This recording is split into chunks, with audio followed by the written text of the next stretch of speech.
Assalamualaikum warahmatullahi wabarakatuh. Alhamdulillah wassalatu wassalamu ala Rasulillah Muhammad ibn Abdullah. Asyhadu an la ilaha illallah wa asyhadu anna Muhammadan abduhu wa rasuluh. Allahumma shalli ala sayidina Muhammad wa ala alihi wa ashabihi wa man tabi'ahum bi ihsanin ila yaumiddin.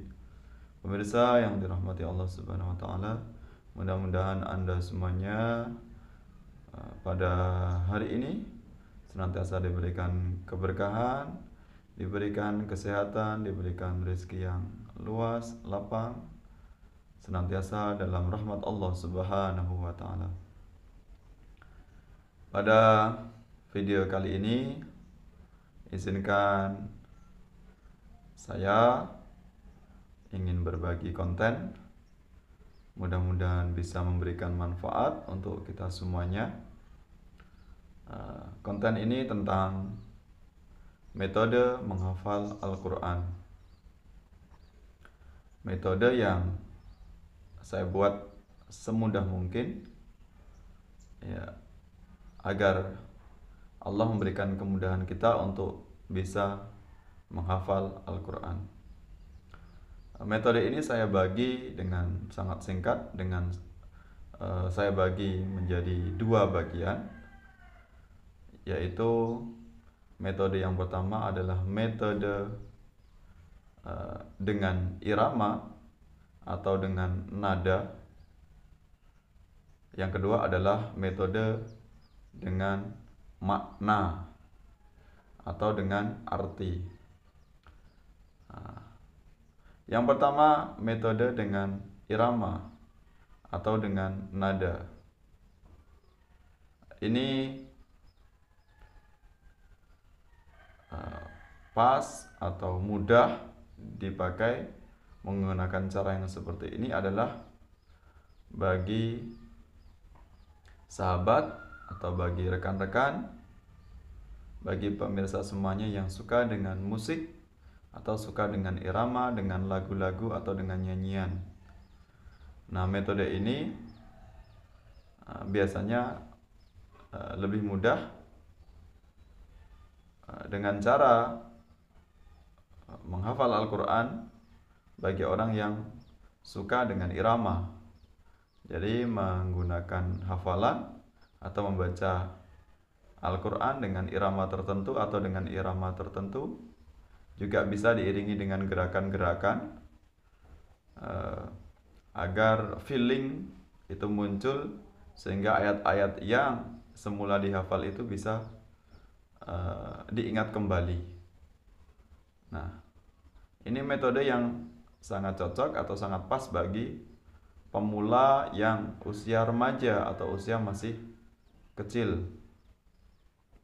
Jadi kecenderungan mereka untuk suka dengan nyanyian atau irama tertentu, sehingga mereka tidak perlu harus memahami mendalam arti atau maknanya.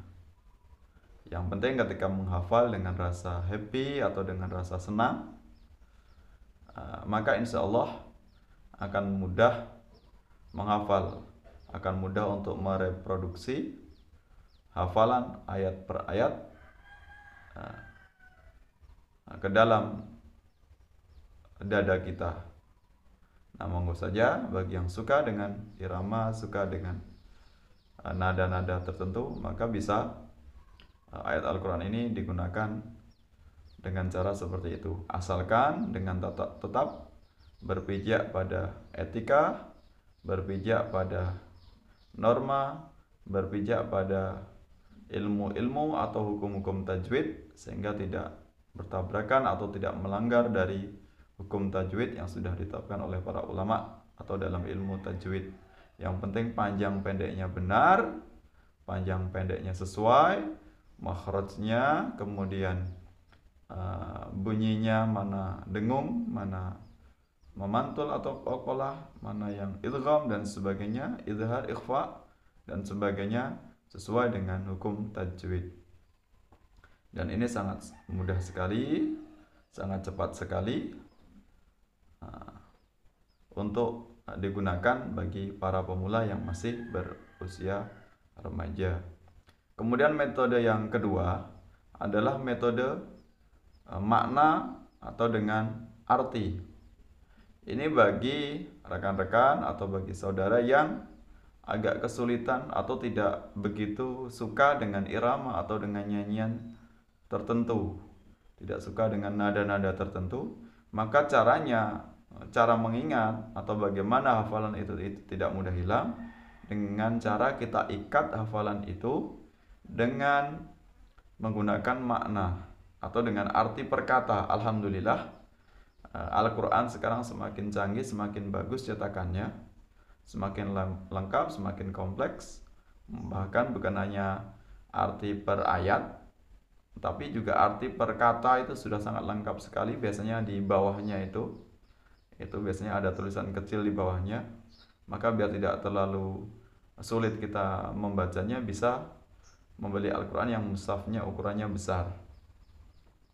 Nah, kita ikat apa ayat-ayat yang sudah kita baca, yang sudah kita hafal, dengan cara kita mengingat juga makna atau artinya, atau minimal kata kunci arti. Kalau kita kesulitan menghafal juga artinya perkata, minimal dalam setiap ayatnya itu kita tahu kira-kira ayat ini membahas tentang apa, temanya tentang apa, kira-kira berbicara atau konteksnya membahas tentang apa yang dibicarakan. Itu juga bisa membantu dalam mengingat hafalan. Nah, metode yang seperti ini adalah metode yang bagi para sahabat atau bagi para rekan-rekan yang usia yang sudah agak dewasa atau mungkin usia yang lanjut. Nah, jadi lebih fokus kepada analisis. Nah, seperti itu. Memang metode yang seperti ini tidak metode yang pertama tadi, tidak secepat yang metode pertama. Metode yang kedua ini dengan bil makna atau bil artinya itu memang agak lama karena kita juga harus dibantu dengan hafalan arti atau maknanya dengan makna bahasa Indonesia, maksud saya. Nah, cuma insya Allah nanti ketika sudah jadi itu lebih kualitasnya lebih baik, tidak mudah lupa. Nah, jadi bisa dibantu yang bagi yang pelupa menghafalnya dengan ayat langsung, kemudian sudah sulit menghafal, ketika sudah hafal itu gampang lupanya, maka saran saya bisa menggunakan yang metode yang kedua, yaitu bil makna. Ya, dengan diikat hafalan itu dengan kata-kata kunci tertentu dari arti setiap ayatnya. Jadi sambung menyambung itu nanti ayatnya kita akan teringat atau terbayang feeling kita ketika lisan kita atau lidah kita membaca ayat Al-Quran, maka dibantu dengan dengan makna itu tadi, mengingatkan seperti itu. Nah, itu tadi dua metode bagi yang ingin memulai menghafal Al-Quran. Dua metode ini punya kelebihan atau punya kekurangannya masing-masing. Metode pertama itu yang biasanya dihafal oleh anak-anak kita, para santri, terutama ketika mereka menghafal juz amma atau ayat-ayat yang pendek, surat pendek itu, maka mereka tidak harus menghafal artinya. Minimal mereka suka membaca ayatnya pendek, jadi cepat dihafal. Kita buat bagaimana mereka memiliki rasa senang dan riang gembira, maka insya Allah itu cepat sekali mereka menghafalnya. Cuma kelemahannya memang biasanya metode seperti itu tanpa kita ketahui maknanya, artinya biasanya mudah untuk lupa. Bahkan bisa saja nyasar ke ayat-ayat yang lain karena kita tidak tahu maknanya. Nah, itu maka mau nggak mau metode yang pertama ini kita harus sering intensif, kalau harus sering istiqomah, harus banyak untuk mengulang-ulang hafalan agar tidak hilang. Kemudian metode yang kedua tadi, keunggulannya insya Allah kita tidak mudah untuk lupa. Bahkan bisa seminggu atau bahkan sebulan pun kita masih ada memori, tidak langsung hilang lenyap, karena kita masih tahu angan-angan maknanya, mengangan-angan artinya. Nah, seperti itu. Jadi bisa lebih melekat tanpa harus kita susah payah atau cepat-cepat kita untuk murojaah atau mengulang kembali, mengingat kembali hafalan kita. Nah, jadi bisa lebih santai, tidak cepat hilang hafalannya. Cuma memang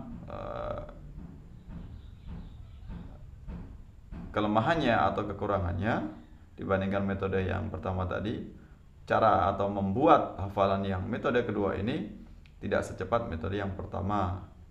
Ya, kita baca pelan-pelan, kita ulang-ulang, kemudian kita ikat dengan makna atau dengan artinya. Ketika kita membaca ayat tertentu kok ternyata lupa, maka dibantu atau diingatkan dengan kita mengingat artinya. Karena kita orang Indonesia, insya Allah kita akan lebih mudah mengingat bahasa Indonesianya atau maknanya, artinya dibandingkan dengan Arabnya. Jadi otak kita akan kesulitan kalau kita lupa itu langsung mengingat bunyi ayat. Tapi kalau kita tahu maknanya, minimal akan dibantu, otak kita akan mencari bunyi ayat Arab itu kira-kira artinya seperti apa. Nah, jadi langsung otak kita akan cepat meresponnya. Nah, itu tadi dua metode yang sama-sama bagus, sama-sama baik untuk kita praktekkan, atau kita mau menggunakan metode yang kedua tadi juga sama-sama bagus juga, kedua-duanya kita pakai. Kita juga suka dengan irama atau dengan nada tertentu, dengan bunyi gerakan-gerakan tertentu, kemudian ditambah lagi dengan kita juga memahami maknanya. Wah, itu justru sungguh luar biasa. Seperti itu. Jadi insya Allah kata kuncinya dalam menghafal itu adalah istiqomahnya. Metode apapun kita pakai, kita gunakan, tapi kalau kita nggak istiqomah, maka mustahil, tentu kita akan sulit untuk bisa menghafal. Ya, maka mari kita tingkatkan semangat kita, motivasi kita untuk bagaimana kita senantiasa cinta dengan Al-Quran, baik itu dihafal maupun juga dipahami maknanya, artinya, sehingga kita bisa mengamalkan dalam kehidupan kita. Demikian, mudah-mudahan bermanfaat. Semoga Anda semuanya, para pemirsa, diberikan keberkahan, diberikan kemudahan oleh Allah dalam menghafal Al-Quran. Amin ya rabbal alamin. Allahumma fiq ila aqwamit thoriq. Wassalamualaikum warahmatullahi wabarakatuh.